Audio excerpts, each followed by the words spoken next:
Mawana moto oyo atelaka moto, mawana oyo ateke lika na ye pana moto, kasi sengo na oyo atelaka Yesu Kristo libanga na talo pambate, ba ebanso batelaka motema, ba yokisa makasoni soki mokete, na bino banso, ba bozui libakwa kolanda basango ba Kristo mokolo mwa leloto, tombe na bino banso, bolandi malamu. Donc la connaissance. Puisque tu as rejeté la connaissance, je te rejetterai et tu seras dépouillé de mon sacerdoce.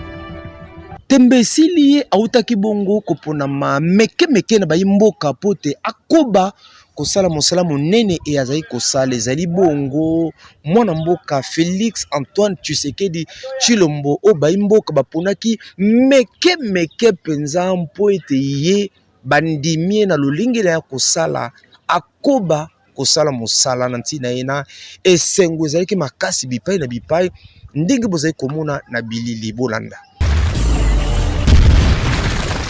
Ebele abatuka tinanzela bazo sepela pona victoire ya président Fachi Beton oyo biso toyebaki bien avant parce que le Seigneur l'avait révélé toyebaki que ekosala makaka boy ndenge esalami. Oui, ebele basali na nzambe lokola biso batatolaki pe na ndenge na bango balobaki ete élection ekozala te e bamoni Fachi te boy na boy, mais basosolaka liloba na nzambe to lisakoli ete eza yango te na ndenge ezokokisama. Est-ce que élection ezalaki te? Ezalaki. Est-ce que Fachi alongi te? Alongi. Donc vous pouvez par là vous-même comprendre que ezalaki kaka bongo ya solo eza ya que nzambe alobaki afandisi bokonzi na ye na Congo mobimba pe bayini na ye bakolonga te. Yango wana omoni ba peuple bazo sepela biso moko tozo kumisa yawe nzambe oyo atalisaki biso makambo yango pe topesi ba peuple congolais merci tokokoba kosambela lisusu makasi po ete président Fachi akokisa atosa nzambe atikela ye ngwende ndenge moko asambelaki asengaki pardon atikela nzambe ngwende ekoyebana na ndenge ya botosi na ye ya nzambe azali koyebisa ye po ete ba projet oyo ye alati oyo ye amemi mpona Congo ekokisama. Na ngambu ya limete boyeba ete kuna nteke ezalaki makasi mingi penza bino moko bozali komona bolanda.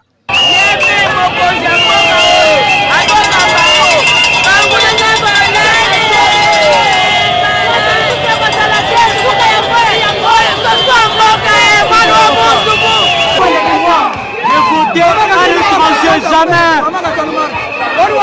Moi je connais Fachi comme mon président. J'ai mis mon président. Je ne dois pas voter pour tout le monde mon originel. Non. Ici, on est chez les Fachi. Et pas... Fachi c'est gay. Il est grand.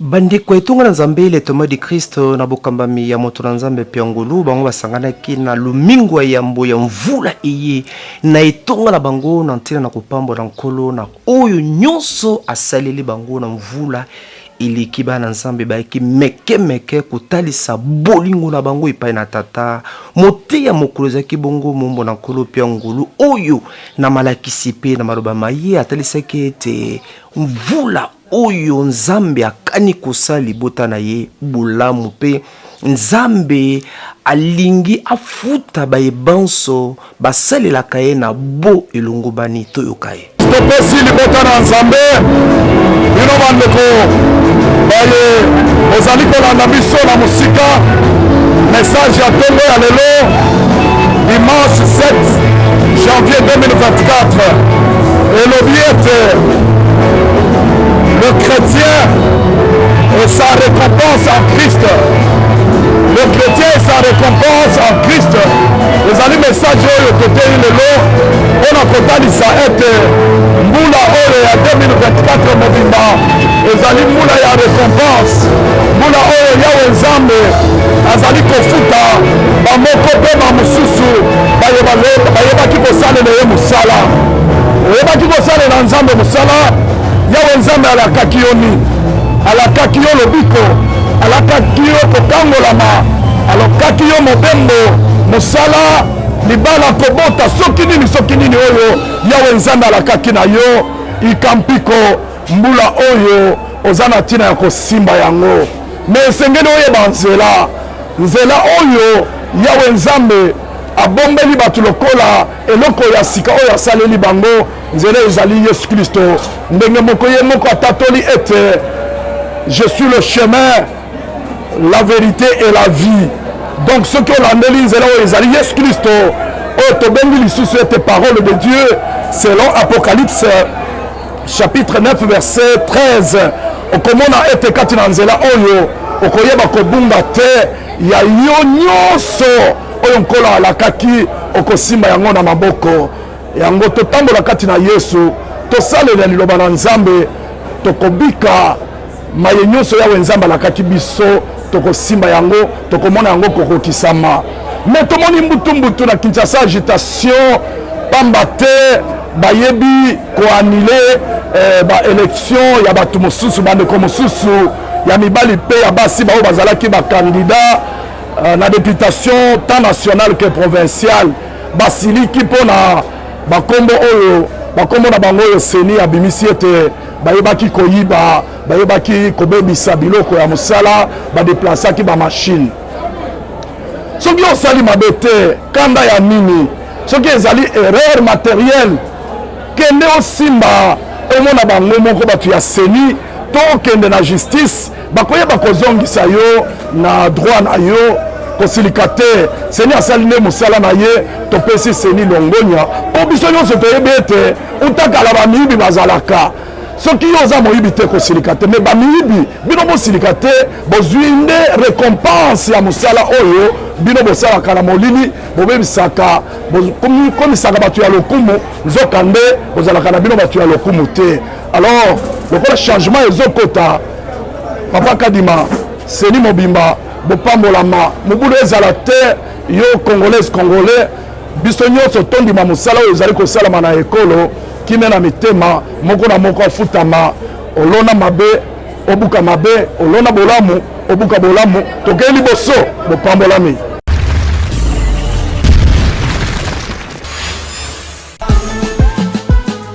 Tala vraiment na Kinshasa ndimelanga batantino babuakama complète ya beauté ya États-Unis ya buo pia grâce ya maison beauté chinoise chez Mifi Jafar awa soki okoti te actuellement na Rihanna kutu ya kokamwa te likambo tali manicure ebongo pédicure ngaye kote ya biyema kutu kosakana te barobe ya ba grande dame barobe ya ba soirée ndenge kako lulaka ba star américaine grâce ya beauté chinoise chez Mifi Jafar textuellement ndenge monaka ba star ya Hollywood kota basaki kutu koloba te basaki oyo ezali na griffe s'il vous plaît pe mpo na balocation ya barobe mariage s'il vous plaît nyonso ezali yawa na kati ya maison beauté chinoise chez Mifi Jafar.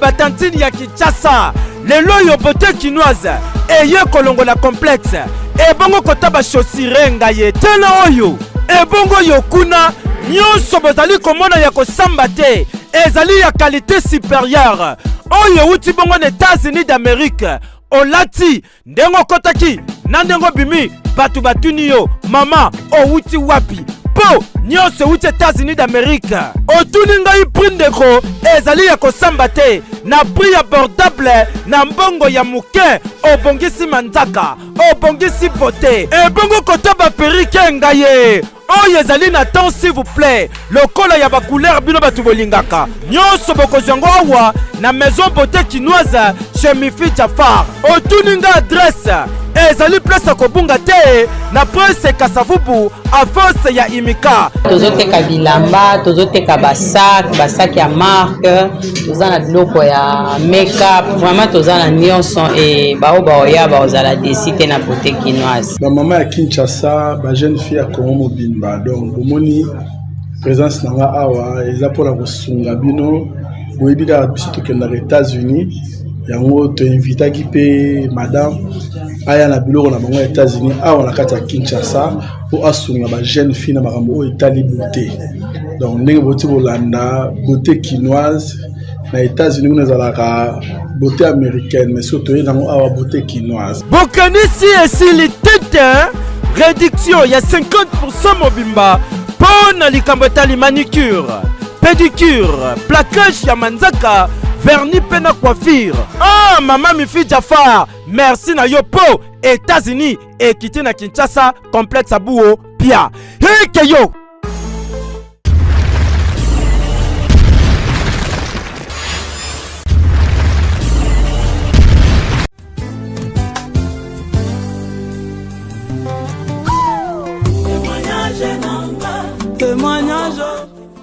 Babitan ya ville province ya Kinshasa boyo kasango kitoko tomemeli bino. Concession Corrado oyezwami na commune ya Maluku na village Mbio azali koteka plus de 700 parcelles ya 20 mètres sur 20. Liquidation ezali kaka na $1500 ya pamba okomi kololo pango. Pona ko contacter Concession Corrado bobenga na numéro oyo plus 243 82 53 60 781.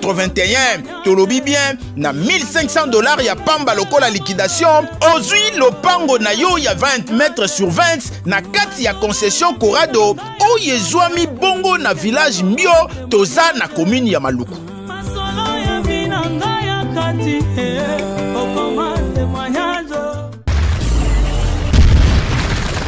bandeko aseka banda na bokambami episkopo Pascal Mukuna bazalaki na butu mobimba epai wapi bayabaki na kobondela kolukelongi na nkolo mpona kotika mvula eye na maboko na tata pe bazokisaki kembo lokumu na bolamu nyonso o tata asayelaki bango bayabaki pe kokula elambo mpona kolakisa bomoko elongo na nkolo na biso Yesu Kristo tolanda.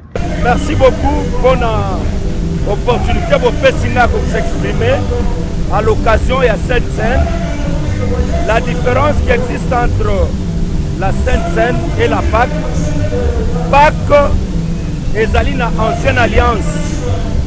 Dans la nouvelle alliance, nous sommes dans la Sainte Seine. Ancienne alliance, Pâque, nous célébrer Ango, Nabanyama.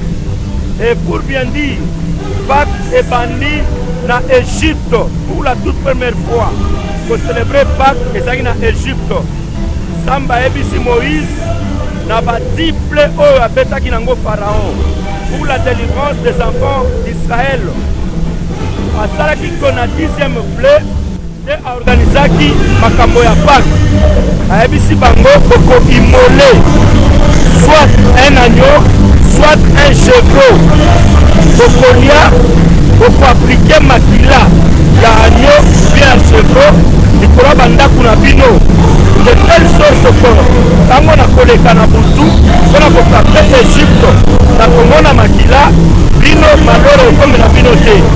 Mais tokomi na nouvelle alliance mpona Yesu Kristo aye aye kochange makambo ye nde aye koinstitue Pâques alongoli Pâques atie le repas du Seigneur qui est la Sainte Seine. Koliaka ngo na misuni te kolaka ngo na matisi ya bololo te mpe tozosala ngo na lipa tomeli mpe na vin oyo ezangi alcool. C'est ça la plus grande différence. Parce que la nouvelle alliance ezali nzoto ya nkolo Yesu na makila ya nkolo Yesu Kristo mpona nouvelle alliance.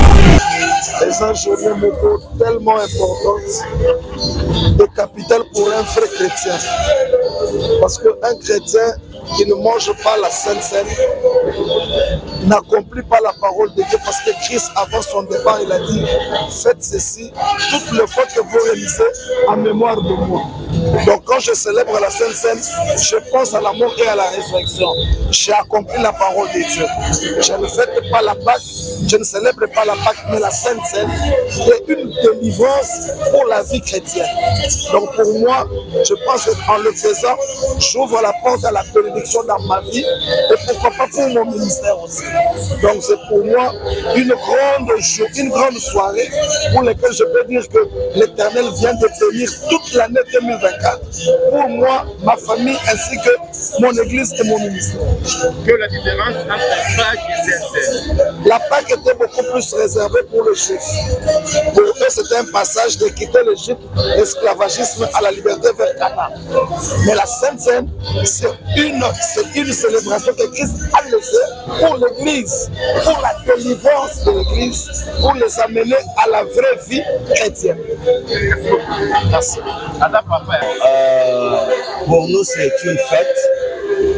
L'air toza pour célébrer Sainte-Seine, les fêtes. Les l'homme sauté. Toza na sengo. Ça malobananga liboso ya mibale. Pas pour na biso tozo kanisa kufa ya Yesu pe lisekwa na ye. Ezo permettre biso toyeba ko se préparer toujours na nzela otoke. Letina ya Pâques toyeba que toza ba pèlerin pa ba lekinzela toza na biso bato tozo leka to bima. Puisque leur bazaki en Égypte. Leur basali Pâques. Donc c'était pour leur dire que nous allons à Égyptien. Beaucoup kufaka pe na kati Égypte bino nyonso te. Il faut bobima, bobezo bima.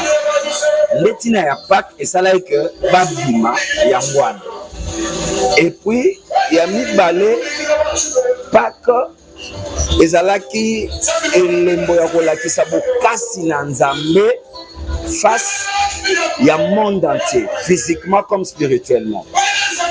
Donc, sur le plan spirituel, Pharaon avait défié Dieu. Mais Dieu l'a renversé.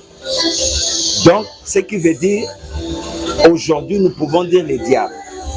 Et l'ère Sainte-Seine et Salema, donc ce qui veut dire, toujours il y a ténèbres et comme on a ça ma colonalisme. Et je dirais na mutuna ya ndeko na oetali Sainte-Seine papa ototali sabiso que Sainte-Seine elia maka na butu hein bandeko musuna kolo bateke bazana erreur mais peut-être eza bazangi peut-être koyeba bazana kati ya ignorance. Bazui, grâce le quoi bisoto zuite, il y a enseigner auprès de ceux-là qui sont grands.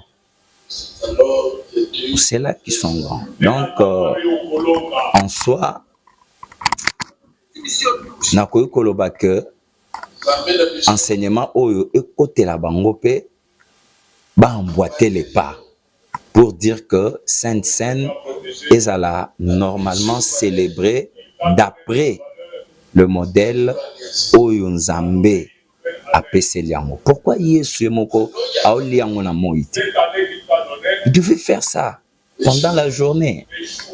Mais aza ko instituer Sainte-Seine na butu. Azoloba que ceci, c'était le pain, il dit c'est mon corps. Vino azoloba c'est mon sang. Mais azo salango na butu azoloba bo célébrer boye.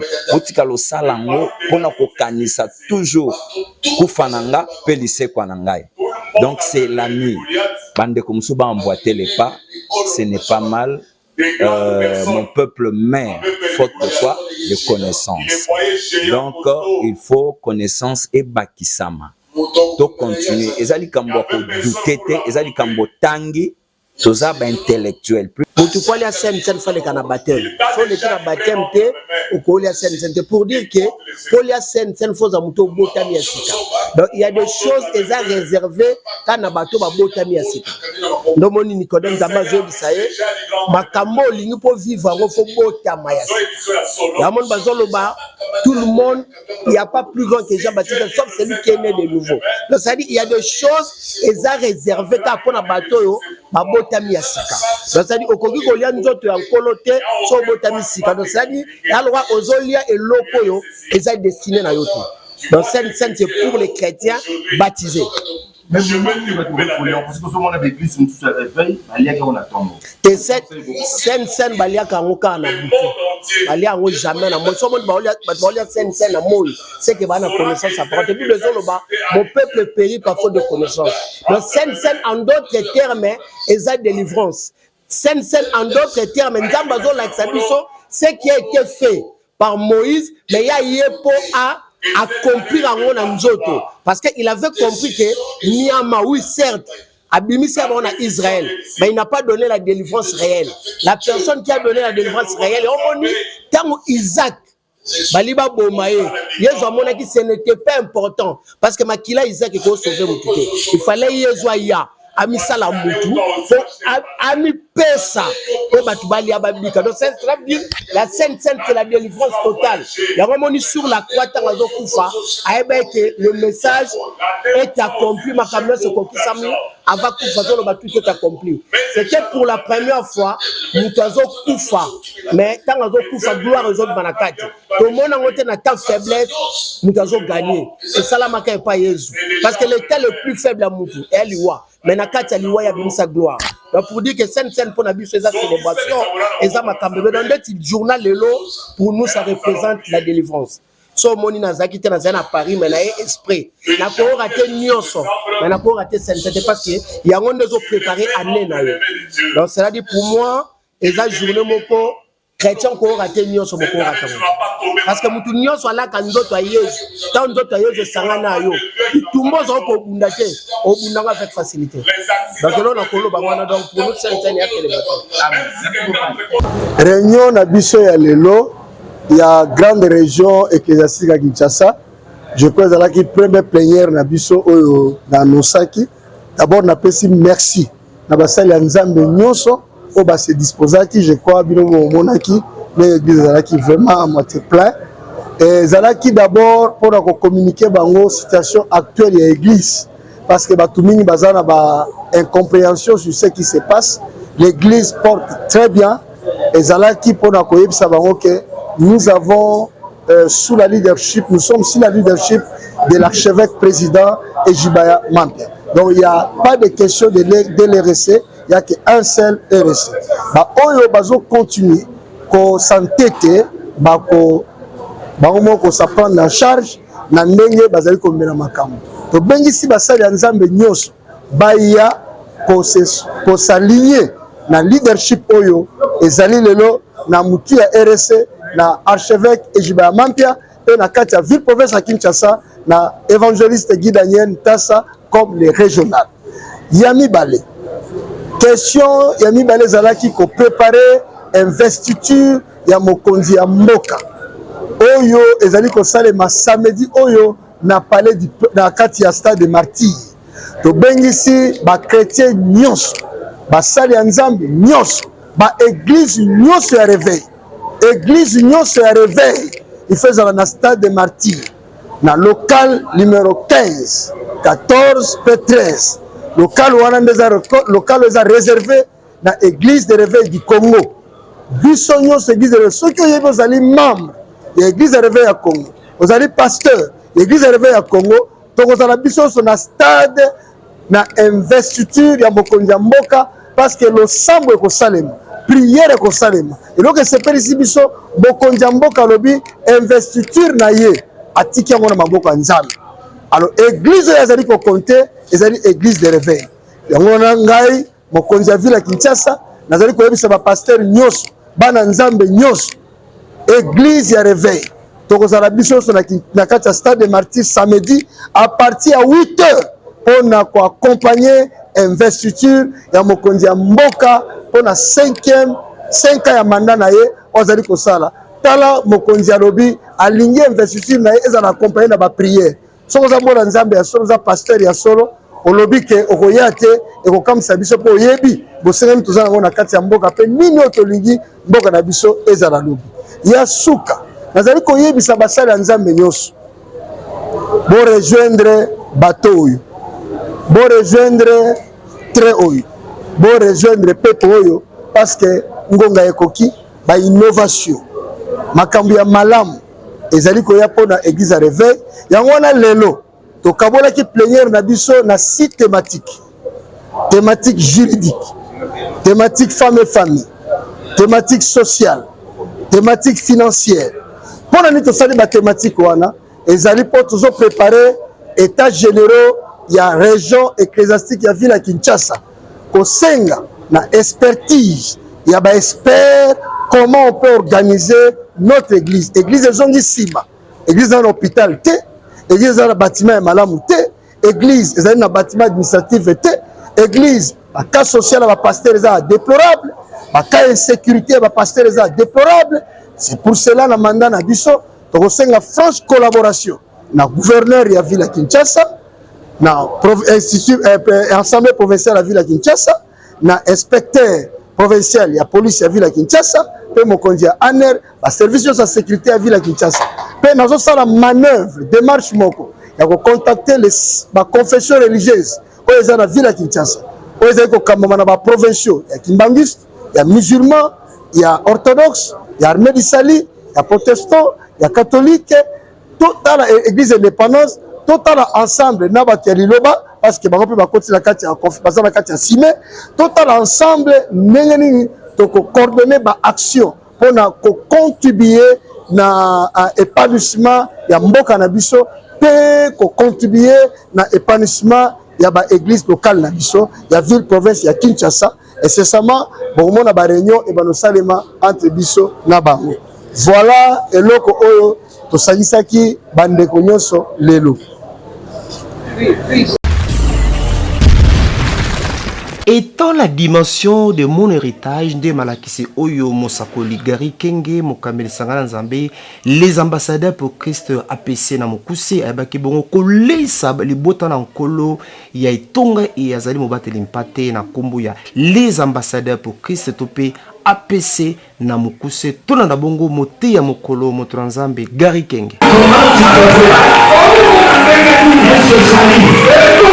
Comment tu te vois?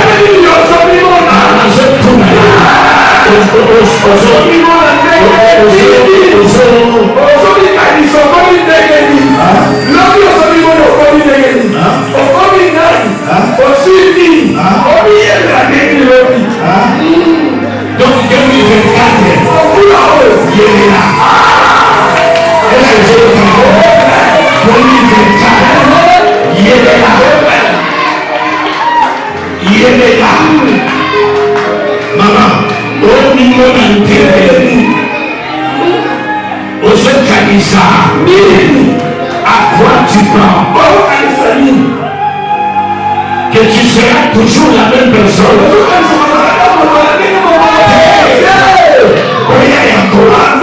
Je te dis le fils.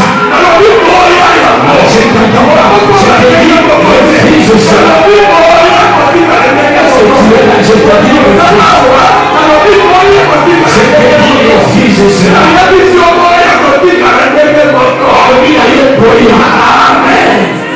Est-ce que tu entends ça? Le prophète te dit, le fait par l'esprit. Le fils sera maintenant. La foi c'est maintenant. Comment tu te vois? 2024. Nous sommes encore au mois de janvier. Au mois de janvier. C'est ça janvier. Comment tu vois janvier? Olivier pona ko pesanga maloba me yambona ya nona mituna na yo nalingi kotombela mobu malamu na libota bana nzambe nyonso oyo bazolanda biso. C'est vrai que mvule leki tokutaina mikakatano ya ndenge na ndenge me nzambe na mawana ye asepeli kopesa biso mvula asika tika ete nzambe oyo tobandi na ye mobu oyo akoba na biso pe asisa mobu oyo longo na biso. Nzambe azali yano ya mikumba pe ya mikakatano na biso. Nzambe abatela ekolo Kongo mboka kitoko ya pesa biso. Na otali kambo ya RC to pe église ya bolamoki ya mboka na biso. Nazaki décision kolobelango lisusu te pamba te zo sala soni. Ekomi lokola même si ça va choquer certaines personnes, mais bandi mabongo et comme le théâtre de chez nous et ma confession religieuse me sous bazala pe na ba problème mais tout monde en ndenge zo sale maboité nga lokola mwana nzambe na ba na comprendre que les gens sont en train de se battre non pour notre intérêt au royaume, non pour notre intérêt à tata na biso za na likolo, ils pour notre intérêt égoïste, ya bango moko. Souci à diriger, souci à gouverner, ndenge zala kati na mokili et kotipe na église. Voilà pourquoi depuis un certain temps, nazo elikambotali Jésus coopérant à côté de l'église. So bi Jésus coopéré zali yeso ya kufela kibiso te nekoluso. Yeso ya kite o ami bonza kite pona biso, mais Jésus coopérant azongela musana nzambe loko nzamba benga ki osala yango malamu makambo ya RC wana nazomona Yesu tokuta lola te to pour okuta lola te pozeli archevêque président to archevêque nani to nani nzamba zeli impressionné na ba titre wana te. Donc mambo ya RC de Olivier na sepelité autour nanga mituna pambe